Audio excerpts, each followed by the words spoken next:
ఆంధ్రప్రదేశ్‌లో పోలీసుల పనితీరుకు చివరి ర్యాంకులు వస్తూ ఉన్నా అండ్ పోలీసుల పనితీరు మీద ప్రజలు అండ్ హైకోర్టు తీవ్ర అసంతృప్తి వ్యతిరేకంగా అసలు వాళ్ళ పనితీరు మీద విశ్వాసం లేకుండా ఉన్నా చివరికి చాలామంది పోలీసులు కేసులో ఇరుక్కొని జైలు పాలవుతూ ఉన్నా కొందరి పోలీసుల్లో మాత్రం ఎక్కడా మార్పు రావడం లేదు. అసలు మన ఒంటి మీద డ్రెస్ ఉంది, చేతిలో కాకి ఉంది, పక్కన తుపాకీ ఉంది అని అనుకుంటే మనం ఏ పౌరుల మీదైనా ఎలాంటి దాడైనా చేయొచ్చు, మనకు ఆ లైసెన్స్ వచ్చేసింది అని పోలీసులు భావించినంత కాలం బహుశా ప్రజాస్వామ్యం లాంటి నిరసన లాంటి ఆందోళన లాంటి అటువంటి వాటికి విలువ ఉండకపోవచ్చేమో. ఇక తాజాగా హిందూపురంలో 1 టౌన్ సిఐ అట రాజగోపాల్ నాయుడు ఇప్పుడు తాను మళ్ళీ మరోసారి ఇంతకు ముందుగానే వివిధ సందర్భాల్లో వార్తల్లోకి వచ్చారు. ఈసారి మళ్ళీ వార్తల్లోకి వచ్చారు. అక్కడ ఒక ఆసుపత్రిలో ఒక గర్భిణికి సిజేరియన్ చేసిన తర్వాత ఆమె చనిపోయిందట. చనిపోతే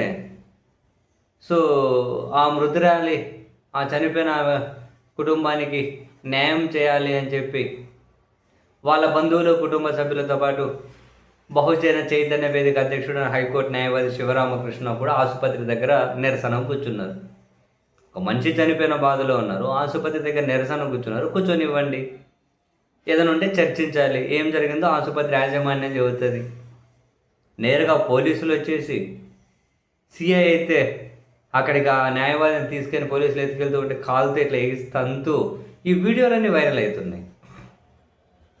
కాలుతో తంతూ ఉన్నది. తీసుకెళ్ళండి నా కొడుకుని జైల్లో పడి ఎందుకు ఇదంతా?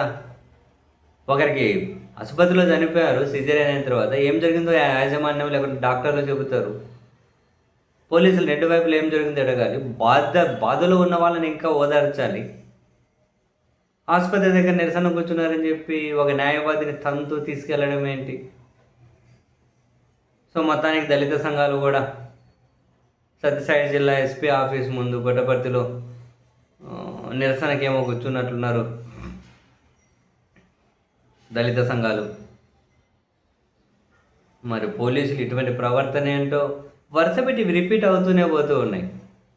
బహుశా ఏం చేసినా కూడా ప్రభుత్వం మనకు అండగా ఉంది, ఏం కాదు, ఏ వ్యవస్థ మనల్ని ఏమీ చేయలేవు అని బలంగా నమ్ముతూ ఉన్నారేమో కొందరు ఏమైనా పోలీస్ వ్యవస్థలో పనిచేసే వాళ్ళు.